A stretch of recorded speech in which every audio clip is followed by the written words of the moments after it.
Thank you. Honourable Clayton Cosgrove. Mr Speaker, I think my colleague David Parker provided a good encapsulation of where we sit on this side of the House in respect of this bill. We will support it. We support the legislation, but with some reservations, as Mr Parker outlined, in respect of in that this bill now does change the hierarchy of security, with from ordinary deposit holders having an even playing field and being treated equally, to those covered bond, those lenders who have covered bonds, holders of covered bonds, having preference over those ordinary depositors. But I want to just touch on a point that was made, I think, by Mr Hayes as Mr Parker resumed his seat, sir. And that was, he noted, as Mr Parker was providing evidence provided by the IMF, the Reserve Bank of New Zealand, and the Minister of Finance's own department, the Treasury, which notes and projects that New Zealand at the moment, has the second worst current account deficit in the world, only beaten by Greece. And the IMF, the Reserve Bank and Treasury, of course, note that we are projected at some point in this period to take the gold medal, that is to be #1 in the world, ahead of Greece, for the worst current account deficit in the globe. And there was an interjection, I note, by Mr Hayes, who said, something about Labor borrowing. You know, all we do is borrow. Well, can I remind that genius, Dr Doolittle over there, that at the peak of this government's borrowing, through you, sir, Mr Hayes, $380 million was being borrowed, not per year, not per month, but every 7 days, by these guys over here. $380 million a week, and that genius has the audacity to say to us that we're sort of borrow and hope merchants, when of course our economic track record, sadly Mr Hayes doesn't remember this or has a convenient memory loss, maybe it's the bow tie of a flash haircut, that when we left office, 9 years, okay, I apologise, it's not a flash haircut, 9 years of surpluses from this government. Record low unemployment, need I go on? Net crown debt, 0. That was the legacy of our government, bequeathed to Mr Hayes's party, and then of course they at their peak borrowing $380 million a week. That's a lot of bow ties and a lot of haircuts. That's a lot of bow ties and a lot of haircuts for Dr Doolittle over there, Mr Magoo. But I want to come back to this, and I agree with Todd McClay. This is an important bit.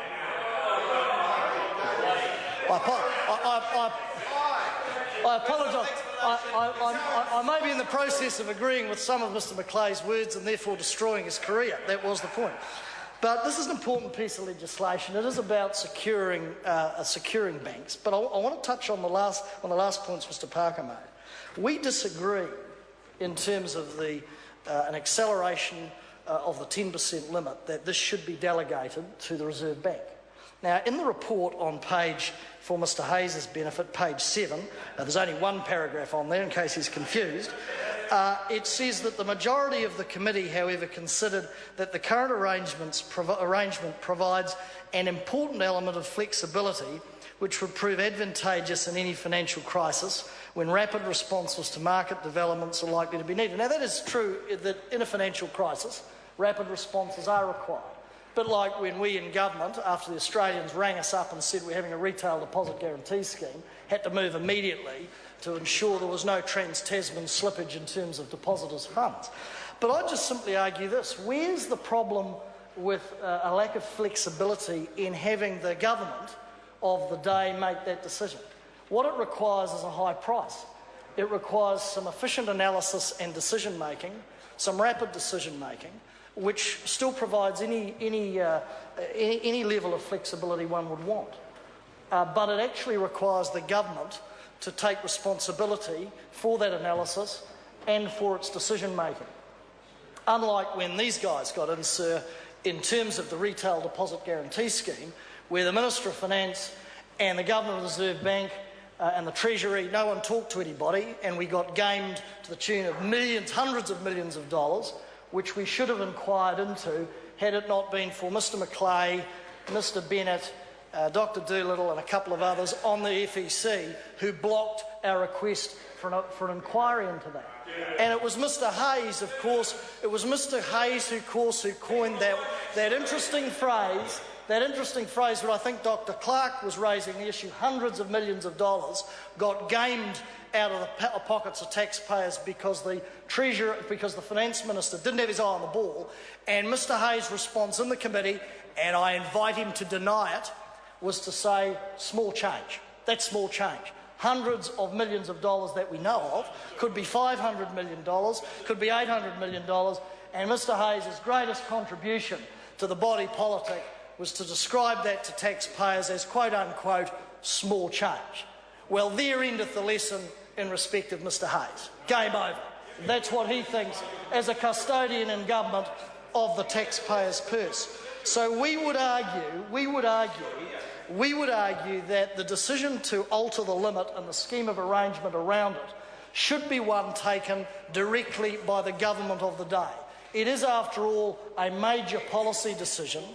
It doesn't reduce flexibility at all in terms of the process, but instead of sort of bumping responsibility to the Governor of the Reserve Bank so that this crowd could wash their hands of it and say, it wasn't us, right, don't blame us, right, the Governor's independent, he can do it, they should actually ante up, take our suggestion on board and ensure that it's a policy decision where the government of the day bites the bullet and makes the call. After all, that's why these geniuses are paid sort of $250,000 a year, have a ministerial car, a house, and all the ones across the aisle. Minister Bridges being the newest of them. I'm sure his backside is enjoying sitting on the grey leather in the BMW, and the bank account is swelled, I'm sure. But the problem is that Mr Bridges should stand up and say, as a cabinet minister, I'm prepared to, with other colleagues, to take this critical policy decision. Because as Mr Parker outlined, building bridges, and he's given up clamping for Lent, I'm told. That was his last portfolio. Clamping was the word I was using. And so where we're at is a 10% limit, which of course is higher than Australia at 8%. And of course Canada, as Mr Parker pointed out, 4%. So as we go through this in the committee stage, it would be helpful if the Minister would tell us as to why he feels he's got to kick the can down the road towards the number one or whatever, towards the Reserve Bank House, and delegate the decision to the Reserve Bank. It is a major policy decision, and that's why these guys over there get paid the big bucks. It is a concern, as I say, that we will be moving from a situation of an even playing field for ordinary depositors, and now we will be changing that hierarchy to give preference to those who have the facility of covered bonds. That is a concern, but we acknowledge, on balance, that this is appropriate legislation, bearing in mind the points we've made.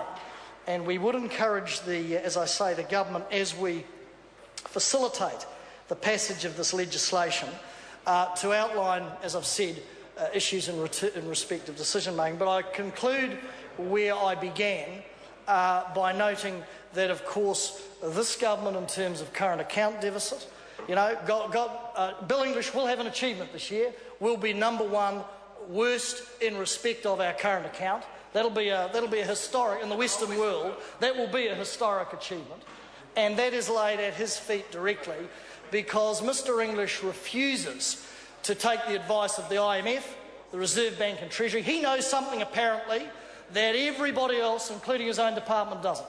They say the current account deficit's heading for the rocks. Mr English says the IMF, the Reserve Bank and the Treasury are wrong, and he's right, but he has no evidence to back up those assertions. He refuses to consider any other measure because he's philosophically opposed to CGT, superannuation measures, other measures which we have put forward and manufacturers and others have put forward.